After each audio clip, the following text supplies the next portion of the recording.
मैं विष्णु गोपाल, हिंदी अध्यापक, mother Athena school, Badaun.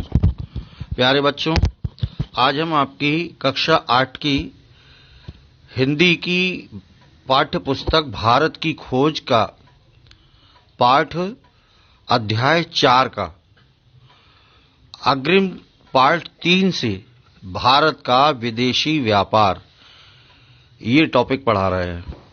Bharat का विदेशी व्यापार यानी जो हमारा भारत वर्ष है वो विदेश से व्यापार करता है और उसने किस तरह का व्यापारिक संबंध विदेशों से अपना बनाया, इसके अंतर्गत हम जानते हैं। ईसवी सन के पहले 1000 वर्षों के दौरान भारत का व्यापार दूर दूर तक फैला हुआ था और बहुत से विदेशी बाजारों पर भारतीय व्यापारियों का नियंत्रण था। जो भारतीय हमारे व्यापारी थे उनका विदेशी बाजारों पर नियंत्रण भी था, कंट्रोल भी था। पूर्वी समुद्र के देशों में तो उसका प्रभुत्व था ही, उधर वह भूमध्य सागर तक भी फैला हुआ था।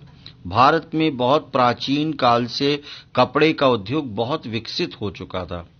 हमारे भारत में प्राचीन काल से पहले समय से ही कपड़े का उद्योग बहुत विकसित था। भारतीय कपड़ा दूर दूर के देशों में जाता था। रेशमी कपड़ा भी यहाँ काफी समय से बनता रहा है, लेकिन वह शायद उतना अच्छा नहीं होता था जितना चीनी रेशम, जिसका आयात यहाँ ईसा पूर्व 4वीं शताब्दी से ही किया जाता था। भारतीय रेशम उद्योग ने बाद में विकास किया, लेकिन बहुत नहीं। कपड़े को रंगने की कला में उल्लेखनीय प्रगति हुई और पक्के रंग तैयार करने की खास तरीके खोज निकाले गए। इनमें से एक नील का रंग था, जिसे अंग्रेजी में इंडिगो कहते हैं। नील को अंग्रेजी में इंडिगो, ये शब्द इंडिया से बना है और अंग्रेजी में यूनान के माध्यम से आया है। ईसवी सन की आरंभिक शताब्दियों में भारत में रसायन शास्त्र का विकास और देशों की तुलना में शायद अधिक हुआ था। भारतीय प्राचीन काल से ही फौलाद को ताप देना जानते थे। भारतीय फौलाद और लोहे की दूसरे देशों में बहुत कद्र की जाती थी, विशेष रूप से युद्ध के कामों में। भारतीयों को और बहुत सी धातुओं की भी जानकारी थी और उनका इस्तेमाल किया जाता था। औषधियों के लिए धातुओं के मिश्रण, औषधि माने दवाइयां, उनके लिए धातुओं के मिक्सर तैयार किए जाते थे। आसव और भस्म बनाना ये लोग खूब जानते थे। औषध विज्ञान काफी विकसित था। मध्य युग तक प्रयोगों में काफी विकास किया जा चुका था, गर्चे ये प्रयोग मुख्य रूप से प्राचीन ग्रंथों पर आधारित थे।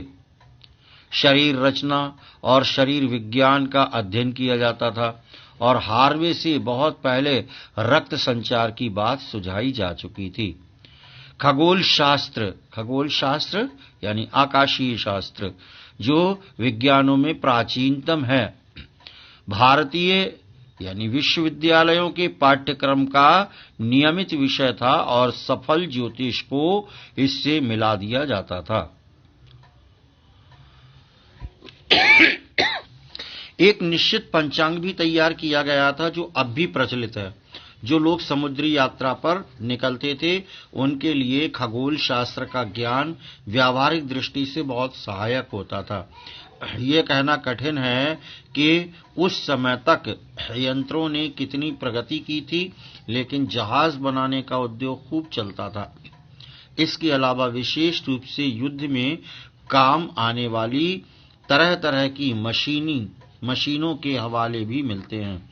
ऐसा प्रतीत होता है कि उस समय भारत औजारों के निर्माण एवं प्रयोग में और रसायन शास्त्र एवं धातु शास्त्र संबंधी जानकारी में किसी देश से पीछे नहीं था। इसी कारण कई सदियों तक वह कई विदेशी मंडियों को अपने वश में रख सका। प्राचीन भारत में गणित शास्त्र। प्राचीन भारत में गणित शास्त्र कौन था और किन किन अंकों की किस किस तरह से मान्यता थी, विशेष तौर से शून्य, शून्यांक, शून्य का क्या मतलब था और उसको कैसे, उसका क्या रूप था, बदल करके वो कैसा हुआ, और गणित, बीज गणित तथा रेखा गणित, उसका क्या महत्व था, ये सब हम इस प्राचीन भारत में गणित शास्त्र के माध्यम से पढ़ रहे हैं। ये माना जाता है कि आधुनिक अंक गणित और बीज गणित की नींव भारत में ही पड़ी थी।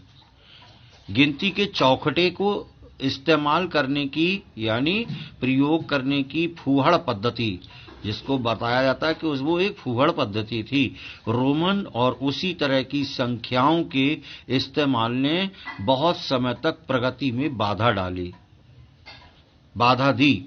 जबकि शून्यांक, शून्य माने शून्य का अंक, जीरो जिसको हम बोलते हैं, मिलाकर 10 भारतीय संख्याओं ने मनुष्य की बुद्धि को इन बाधाओं से बहुत पहले मुक्त कर दिया था और अंकों के व्यवहार पर अत्यधिक प्रकाश डाला था।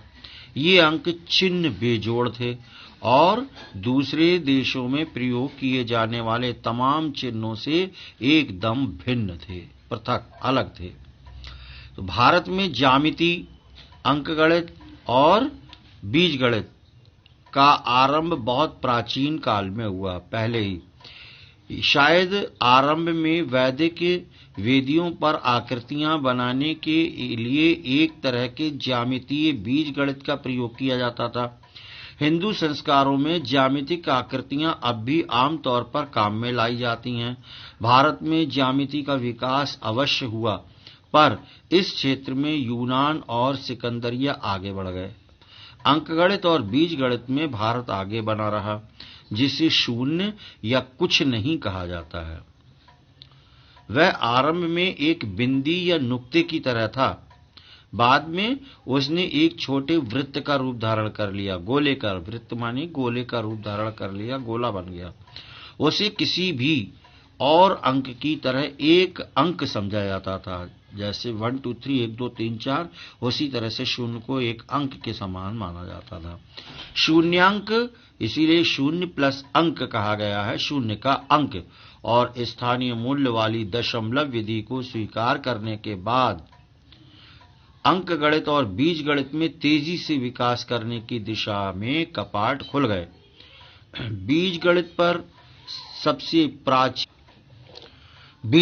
सबसे प्राचीन ग्रंथ ज्योतिर्विद आर्यभट्ट का है, जिनका जन्म 427 ईस्वी में हुआ था। भारतीय गणित शास्त्र में अगला महत्वपूर्ण नाम भास्कर 522 ईस्वी का और उसके बाद ब्रह्मपुत्र 628 ईस्वी का है। ब्रह्मपुत्र प्रसिद्ध खगोल शास्त्री भी था, जिसने शून्य पर लागू होने वाले नियम निश्चित किए और इस क्षेत्र में और अधिक उल्लेखनीय प्रगति की। इसके बाद अंकगणित और बीजगणित पर लिखने वाले गणितज्ञों की परंपरा मिलती है। इनमें अंतिम महान नाम भास्कर द्वितीय का है, जिसका जन्म 1114 ईस्वी में हुआ था। उसने खगोल शास्त्री, बीजगणित और अंकगणित पर क्रमशः 3 ग्रंथों की रचना की। अंकगणित पर उनकी पुस्तक का नाम लीलावती है। अब बच्चों, आपको सुनकर के आश्चर्य होगा कि कोई समझ नहीं सकता, कितना हास्यास्पद लगता है कि बीजगणित का नाम, अंकगणित का नाम, उनकी पुस्तक का जो पहले नाम था वो लीलावती यानी किसी स्त्री का नाम है, जो स्त्री का नाम होने के कारण गणित की पुस्तक के लिए विचित्र लगता है। बड़ा अद्भुत और अनोखा, विचित्र जैसा आश्चर्य होता है कि कोई आप किसी से अभी कहें कि अंकगणित का नाम लीलावती है, तो बड़ा विचित्र लगता है। विश्वास किया जाता है कि लीलावती भास्कर की पुत्री थी, गो कि इसका कोई प्रमाण नहीं मिलता। गो की का मतलब जबकि इसका कोई भी प्रमाण नहीं है। उनकी पुत्री का नाम, भास्कर की पुत्री का नाम लीलावती थी, उन्हीं के नाम पर उन्होंने पुस्तक का नाम लीलावती रख दिया। तो पुस्तक की शैली सरल और स्पष्ट है और छोटी उम्र के लोगों की समझ के लिए उपयुक्त है। इस पुस्तक का संस्कृत विद्यालयों में अब भी कुछ हद तक अपनी शैली के कारण इस्तेमाल किया जाता है। 8वीं शताब्दी में खलीफा अल मंसूर के राज्यकाल में 753 से 774 तक कई भारतीय विद्वान बगदाद गए और अपने साथ वे जिन पुस्तकों को ले गए उनमें खगोल शास्त्र और गणित की पुस्तकें थीं। इन्होंने अरबी जगत में गणित शास्त्र और ज्योतिष शास्त्र के विकास को प्रभावित किया और वहां भारतीय अंक प्रचलित हुए। बगदाद और उस समय विद्याध्ययन का बड़ा केंद्र और यूनानी और यहूदी विद्वान वहां एकत्र होकर अपने साथ यूनानी दर्शन, ज्यामिति और विज्ञान ले गए। मध्य एशिया से स्पेन तक सारी इस्लामी दुनिया पर बगदाद का सांस्कृतिक प्रभाव महसूस किया जा रहा था और अरबी अनुवादों के माध्यम से भारतीय गणित का ज्ञान इस व्यापक क्षेत्र में फैल गया था। अरबी जगत में यह नया गणित संभवतः स्पेन के मूर विश्वविद्यालयों के माध्यम से यूरोपीय देशों में पहुंचा और इसमें यूरोपीय गणित की नींव पड़ी। यूरोप में इन नए अंकों का विरोध हुआ और इनके आमतौर पर प्रचलन में कई सौ वर्ष लग गए। इनका सबसे पहला प्रयोग, जिसकी जानकारी मिलती है 1134 ईस्वी में सिसिली के एक सिक्के में हुआ। ब्रिटेन में इसका पहला प्रयोग 1490 ईस्वी में हुआ। विकास और ह्रास। विकास का मतलब आप जरूर, विकास और ह्रास। विकास का मतलब उन्नति, तरक्की, प्रगति। ह्रास का मतलब नुकसान। हमने तरक्की की, विकास किया, उन्नति की, प्रगति की और फिर हमारा ह्रास हुआ, नुकसान हुआ, हानि हुई।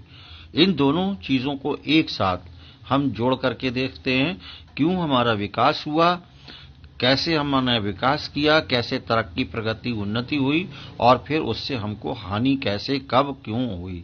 इसके अंतर्गत हम जान लेते हैं। ईसवी सन के पहले 1000 वर्षों में भारत में आक्रमणकारी तत्वों और आंतरिक झगड़ों के कारण बहुत उतार चढ़ाव आए। फिर भी ये समय ऊर्जा से उफनता और सभी दिशाओं में अपना प्रसार करते हुए कर्मठ राष्ट्रीय जीवन का समय रहा है। ईरान, चीन, यूनानी जगत, मध्य एशिया से उसका संपर्क बढ़ता है और इस सबसे बढ़कर पूर्वी समुद्रों की ओर बढ़ने की शक्तिशाली प्रेरणा पैदा होती है।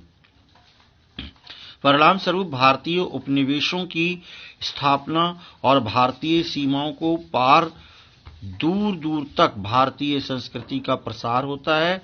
इन 1000 वर्षों के बीच के समय में यानी 4वीं शताब्दी के आरंभ से लेकर 6वीं शताब्दी तक गुप्त साम्राज्य समृद्ध होता है। यह भारत का स्वर्ण युग कहलाता है, यानी गुप्त युग को ही स्वर्ण युग के नाम से जाना जाता है। इस युग के संस्कृत साहित्य में एक प्रकार की शांति, आत्मविश्वास और आत्माभिमान की दीप्ति और उमंग दिखाई पड़ती है। स्वर्ण युग का मतलब यह है ना, सोने का युग। हर प्रकार से जहां सुख हो, समृद्धि हो, शांति हो, विश्वास हो, ये सारी चीजें जहां हो वही स्वर्ण युग है। तो स्वर्ण युग ये जो था गुप्त वंश के दरमियान था और ये सब चीजें उनके शासनकाल में थीं। स्वर्ण युग के समाप्त होने से पहले ही कमजोरी और ह्रास के लक्षण भी प्रकट होने लगते हैं। उत्तर पश्चिम से गोरे हूणों के दल आते हैं और बार बार वापस खदेड़ दिए जाते हैं, किंतु धीरे धीरे वे उत्तर भारत में अपनी राह बना लेते हैं और आधी शताब्दी तक पूरे उत्तर में अपने को राजसत्ता के रूप में प्रतिष्ठित कर लेते हैं। इसके बाद अंतिम गुप्त सम्राट मध्य भारत के एक शासक यशोवर्मन के साथ मिलकर बहुत प्रयत्न करके हूणों को निकाल बाहर करता है।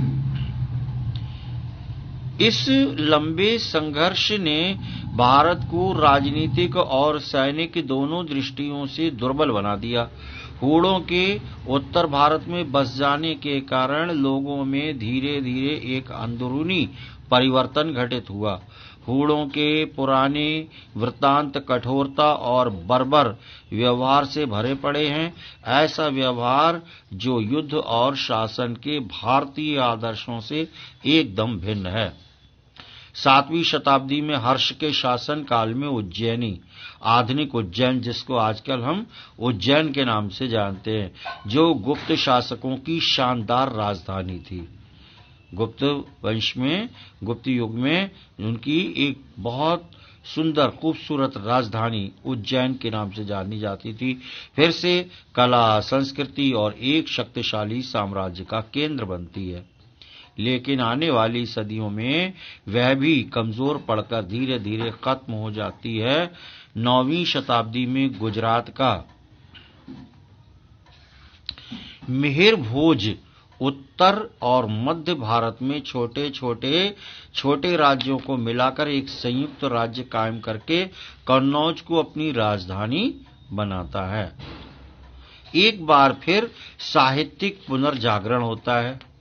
पुनर्जागरण माने दोबारा से जागरण करना यानी दोबारा से जागृति उत्पन्न करना, जनता को जगाना, है ना, जनता को अपने उद्देश्य में के लिए दोबारा से उसमें चेतना का संचार करना, जिसके प्रमुख व्यक्तित्व राजशेखर हैं। 11वीं शताब्दी के आरंभ में एक बार फिर एक दूसरा भोज सामने आता है जो बहुत पराक्रमी और आकर्षक है, और उज्जैनी फिर एक बार बड़ी राजधानी बनती है। यह भोज बड़ा अद्भुत व्यक्ति था जिसके अनेक क्षेत्रों में प्रतिष्ठा हासिल की। वह व्याकरण और कोशकार था, साथ ही उसकी दिलचस्पी भेषज और खगोल शास्त्र में थी। उसने इमारतों का निर्माण कराया और कला एवं साहित्य का संरक्षण किया। वह स्वयं कवि और लेखक था, जिसके नाम से कई रचनाएं मिलती हैं। उसका नाम महानता, विद्वत्ता और उदारता के प्रतीक के रूप में लोक कथाओं और किस्सों का हिस्सा बन गया है। इन तमाम चमकदार टुकड़ों के बावजूद एक भीतरी कमजोरी के ने भारत को जकड़ रखा है, जिससे उसकी राजनीतिक प्रतिष्ठा ही नहीं बल्कि उसकी रचनात्मक क्रियाकलाप भी प्रभावित होते दिखाई देते हैं। ये प्रक्रिया बहुत धीमी गति से चलती रही और इसने दक्षिण भारत की तुलना में उत्तर भारत को जल्द प्रभावित किया। वस्तुतः का मतलब होता वास्तव में दक्षिण आक्रमणकारियों के लगातार हमलों का मुकाबला करने के दबाव से बचा रहा। उत्तर भारत की अनिश्चित स्थिति से बचाव के लिए बहुत से लेखक, कलाकार और वास्तुशिल्पी दक्षिण में जाकर बस गए।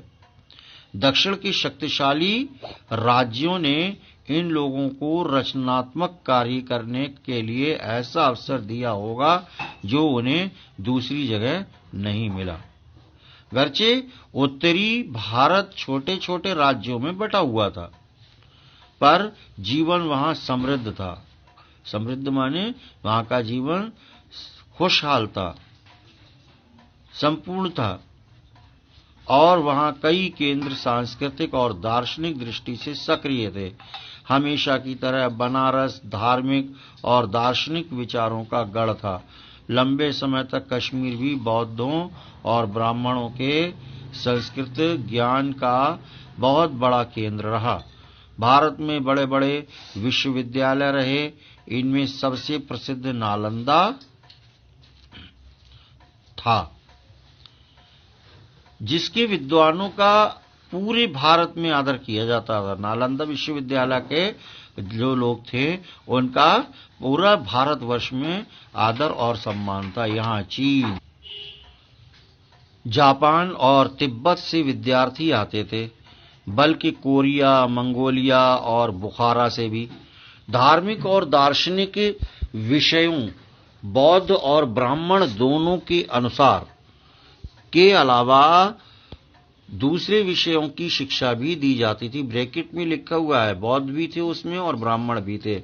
दोनों के ही अनुसार दूसरे विषयों की भी शिक्षा दी जाती थी। कला और वास्तुशिल्प के विभाग थे, वैदिक का विद्यालय था, कृषि विभाग था, डेयरी फार्म था और पशु थे।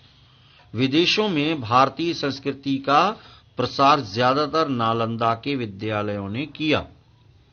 इसके अलावा बिहार में आज विदेशों में भारतीय संस्कृति का प्रसार ज्यादातर नालंदा के विद्वानों ने किया।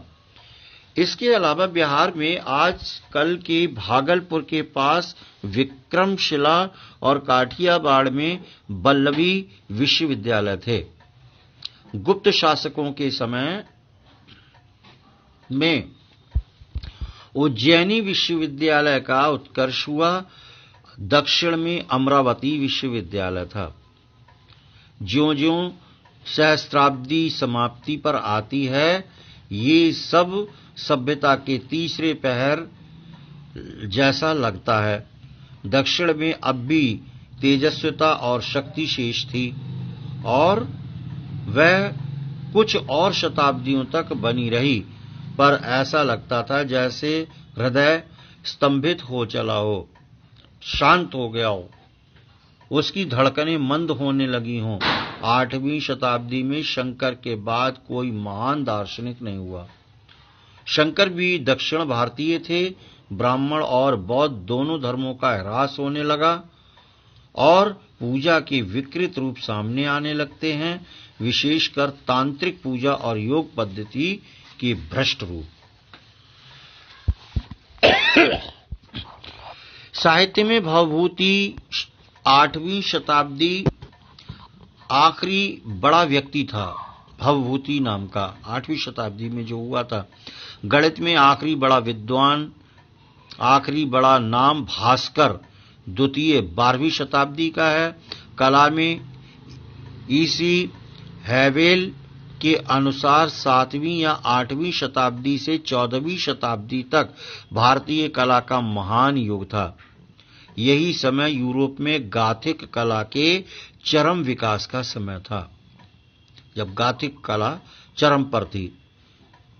प्राचीन भारतीय कला की रचनात्मक प्रवृत्ति का ह्रास स्पष्ट रूप से 16वीं शताब्दी में होने लगा। मेरा ख्याल है कि कला के क्षेत्र में भी उत्तर की अपेक्षा दक्षिण भारत में ही पुरानी परंपरा ज्यादा लंबे समय तक कायम रही। उपनिवेशों में बसने के लिए आखिरी बड़ा दल दक्षिण से 9वीं शताब्दी में गया था, लेकिन दक्षिण के चोल वंशी 11वीं शताब्दी में तब तक एक बड़ी समुद्री शक्ति बने रहे। चोल वंशी जब तक उन्हें श्री विजय ने परास्त करके उन पर विजय नहीं प्राप्त कर ली। समय के साथ भारत क्रमशः अपनी प्रतिभा और जीवन शक्ति को खोता जा रहा था। यह प्रक्रिया बहुत धीमी थी और कई सदियों तक चलती रही। इसका आरंभ उत्तर में हुआ और अंत में ये दक्षिण पहुंच गई। इस राजनीतिक पतन और सांस्कृतिक गतिरोध के कारण क्या थे? राधाकृष्णन का कहना है कि भारतीय दर्शन ने अपनी शक्ति राजनीतिक स्वतंत्रता के साथ खो दी। यह सही है कि राजनीतिक स्वतंत्रता खो जाने से सांस्कृतिक ह्रास अनिवार्य रूप से शुरू हो जाता है, लेकिन राजनीतिक स्वतंत्रता तभी छिनती है जब उससे पहले किसी तरह का ह्रास शुरू हो जाता है। भारत जैसा विशाल, अति विकसित और अत्यंत सभ्य देश बाह्य आक्रमण के सामने तभी हार मानेगा जब या तो भारत से खुद पतनशील हो या आक्रमणकारी युद्ध कौशल में उससे आगे हों। भीतरी हिरास भारत में इन 1000 वर्षों के अंत में बिल्कुल स्पष्ट दिखाई नहीं पड़ता है। हर सभ्यता के जीवन में ह्रास और विघटन के दौर बार बार आते हैं, पर भारत ने उनसे बचकर नए सिरे से अपना कायाकल्प कर लिया। उसमें एक ऐसा सक्रिय अंतस्तल रहा जो नए संपर्कों से अपने को हमेशा ताजा रूप देकर फिर से अपना विकास करता रहा, कुछ इस रूप में कि अतीत से भिन्न होकर भी उसके साथ गहरा संबंध बना रहा। भारत में हमेशा से व्यवहार में रूढ़िवादिता और विचारों में विस्फोट का विचित्र संयोग रहा है। सभ्यताओं के ध्वस्त होने के हमारे सामने बहुत से उदाहरण हैं। इनमें सबसे उल्लेखनीय उदाहरण यूरोप की प्राचीन सभ्यता का है, जिसका अंत रोम के पतन के साथ हुआ। भारतीय सभ्यता का ऐसा नाटकीय अंत न उस समय हुआ न बाद में, किंतु उत्तरोत्तर पतन साफ दिखाई देता। पतन माने मृत्यु, है ना, अंत उसका उत्तरोत्तर धीरे धीरे करके उसका जो है अंत साफ दिखाई पड़ता है। शायद ये भारतीय समाज व्यवस्था के बढ़ते हुए कट्टरपन और गैर मिलनसारी का अनिवार्य परिणाम था। गैर मिलनसारी, ना मिलना जुलना और कट्टरपन, ये उसका परिणाम था, जिसे यहाँ की जाति व्यवस्था में देखा जा सकता है। जहाँ भारतीय विदेश चले गए, जैसे दक्षिण पूर्वी एशिया में, वहाँ उनकी मानसिकता, रीति रिवाज और अर्थव्यवस्था किसी में इतना कट्टरपन दिखाई नहीं पड़ता। अगले 400-500 वर्ष तक वे इन उपनिवेशों में फले फूले और उन्होंने तेजस्विता और रचनात्मक शक्ति का परिचय दिया। स्वयं भारत में गैर मिलनसारी की भावना ने उनकी रचनात्मकता को नष्ट कर दिया।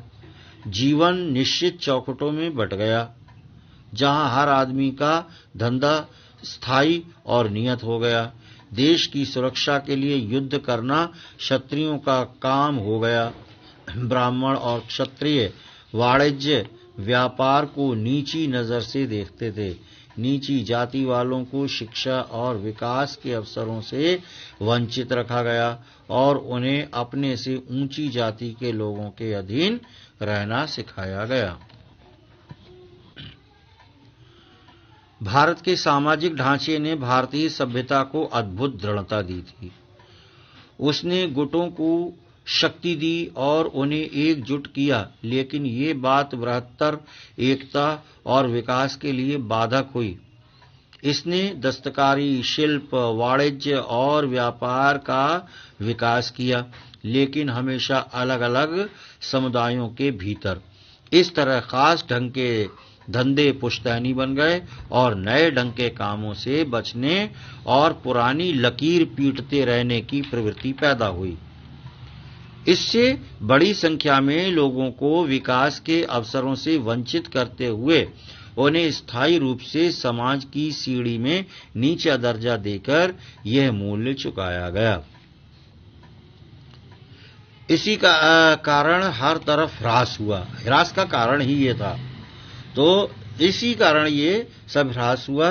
विचारों में, दर्शन में, राजनीति में, संपर्क, राजनीति में, युद्ध की पद्धति में, बाहरी दुनिया के बारे में जानकारी और उसके साथ संपर्क में, साथ ही क्षेत्रीयता के भाव बढ़ने लगे। भारत की अखंडता की अवधारणा के स्थान पर सामंतवाद और गिरोहबंदी की भावनाएं बढ़ने लगी और अर्थव्यवस्था संकुचित हो गई, सिमट गई। इसके बावजूद जीवनी शक्ति और अद्भुत दृढ़ता बची हुई थी और इसके साथ लचीलापन एवं अपने को ढालने की क्षमता। इसीलिए वह बचा रह सका, नए संपर्कों एवं विचारधाराओं का लाभ उठा सका और कुछ दिशाओं में प्रगति भी कर सका। लेकिन ये प्रगति अतीत के बहुत से अवशेषों से जकड़ी रही और बाधित होती रही। प्यारे बच्चों, अध्याय 4 से संबंधित जितने भी टॉपिक थे वो आपने अध्याय 4 में पढ़ लिए। इस पीरियडिक टेस्ट में आने में अध्याय 4 आपका संपूर्ण पूरा हो गया है। अब एक इसका अध्याय 5 जो आप देख रहे हैं आपकी स्क्रीन पर है सामने, अध्याय 5 का एक टॉपिक अरब और मंगोल, नई समस्याएं जो लिखा है इसके अंतर्गत अरब और मंगोल, ये आपका और आ रहा है, तो इसलिए इसको इसमें हम शामिल करते हैं, जोड़ते हैं। इसको पढ़ करके समझ लें और इसके बाद यहीं तक के प्रश्नोत्तर आपको इस पीडीएफ के अंतर्गत दिखाई देंगे। आइए अरब और मंगोल, इसको हम देखते हैं। भारत पर अरब और मंगोल लोगों ने प्रवेश करके, आक्रमण करके इसको बढ़ाने का और इस पर अपना शासन या राज्य कायम करने का इरादा किया, किंतु बहुत समय तक वो इसको यहाँ तक आने में सफल नहीं हो सके, क्योंकि भारत उस समय भी एक मजबूत ताकत और शक्ति और किसी से लोहा लेने के लिए, युद्ध करने के लिए, तैयार करने के लिए तब भी कमजोर नहीं था, आज भी कमजोर नहीं है और वो डट कर मुकाबला करता था। विदेशियों को, विदेशी आक्रमणकारियों को कोई भी बाहर से जब करता था तो उसको भरपूर नाको चने चबा करके खदेड़ देता था। तो आइए इस नई समस्या अरब और मंगोल की इस पाठ के अंतर्गत पढ़ते हैं। जब हर्ष उत्तर भारत में एक शक्तिशाली साम्राज्य के शासक थे और विद्वान चीनी यात्री हुआन त्सांग नालंदा में अध्ययन कर रहे थे, उसी समय अरब में इस्लाम अपना रूप ग्रहण कर रहा था।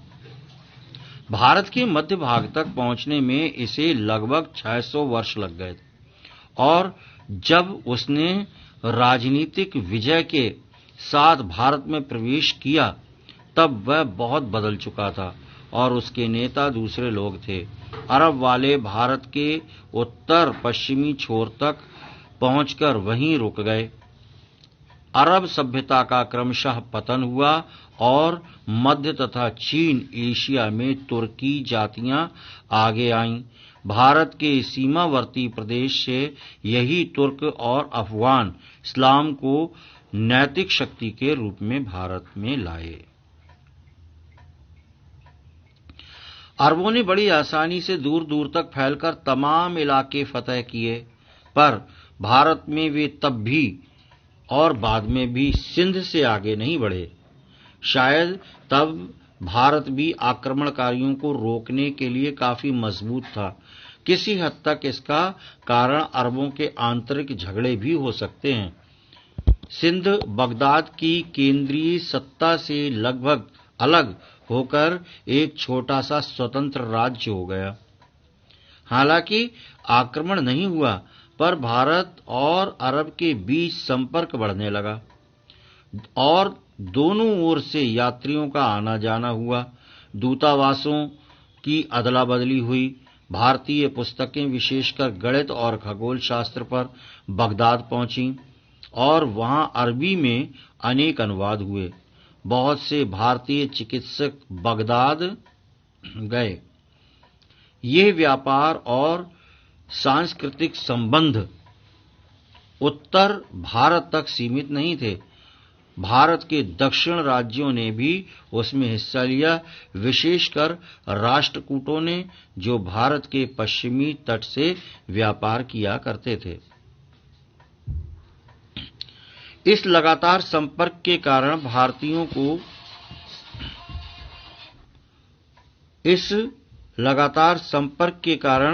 भारतीयों को अनिवार्य रूप से इस नए धर्म इस्लाम की जानकारी हो गई।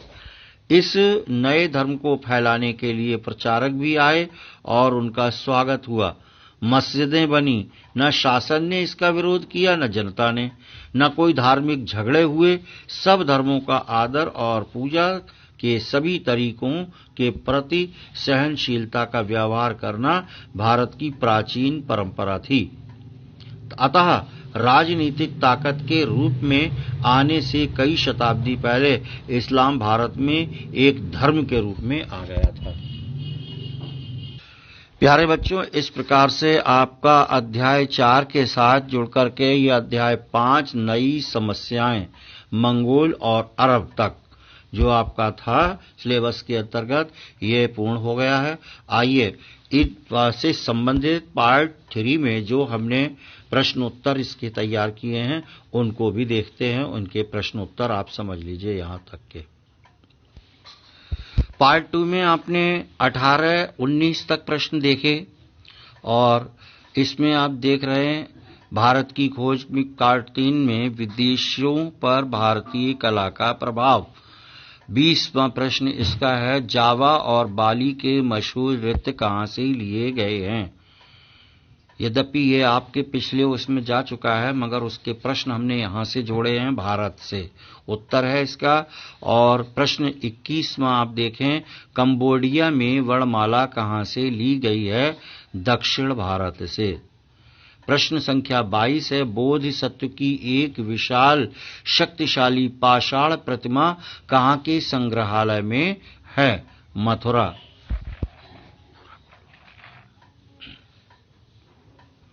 प्रश्न संख्या 23, प्रतिमा का निर्माण किस युग में हुआ। कुषाण युग में। और 24वां प्रश्न, एलिफेंटा की गुफाओं में नटराज शिव की मूर्ति किस मुद्रा में है। नृत्य की। भारत का विदेशी व्यापार जो आपने यहां से पढ़ा है उसके आगे के प्रश्न ये हैं। ये पार्ट 2 के प्रश्न 2 जो पीछे चले गए हैं वहां तक के मैंने आपको इसमें थर्ड में एक्सप्लेन कर दिए हैं। यहां से भारत का विदेशी व्यापार जो आपने पढ़ा है उसका 25वां प्रश्न यहां से देखिएगा। भारतीय फौलाद और लोहे की कद्र किन कामों में की जाती थी। युद्ध के। प्राचीन भारत में गणित शास्त्र।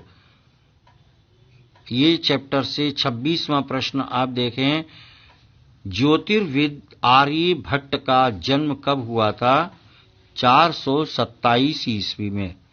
और प्रश्न संख्या 27 देखें, भास्कर की अंकगणित की पुस्तक का क्या नाम था। लीलावती। विकास और ह्रास अभी आपने पढ़ा, उसका 28वां प्रश्न देखिए, स्वर्ण युग से तात्पर्य किस युग से है। स्वर्ण युग से तात्पर्य गुप्त साम्राज्य से है। गुप्त साम्राज्य को ही स्वर्ण युग कहा जाता है। प्रश्न संख्या 29, बौद्धों और ब्राह्मणों के संस्कृत ज्ञान का बहुत बड़ा केंद्र क्या था। कश्मीर। और प्रश्न संख्या 30 आप देखेंगे, किस विश्वविद्यालय के विद्वानों का पूरे भारत में आदर किया जाता था। नालंदा विश्वविद्यालय के। और देखिए अध्याय 5 नई समस्याएं अरब और मंगोल। ये आप देख रहे हैं। प्रश्न 31, भारत के मध्य भाग तक पहुंचने में इस्लाम को कितने वर्ष लग गए। 600 वर्ष। और प्रश्न 32, विशेषकर भारत के पश्चिमी तट से व्यापार कौन किया करते थे। उत्तर है राष्ट्रकूट। प्यारे बच्चों, इस तरह से आपका ये जो पीरियड 2 का सिलेबस है यहाँ तक था और ये संपूर्ण हो चुका है। अगली बार हम आपसे अगली वीडियो में फिर मिलते हैं। तब तक के लिए जय हिंद, जय भारत।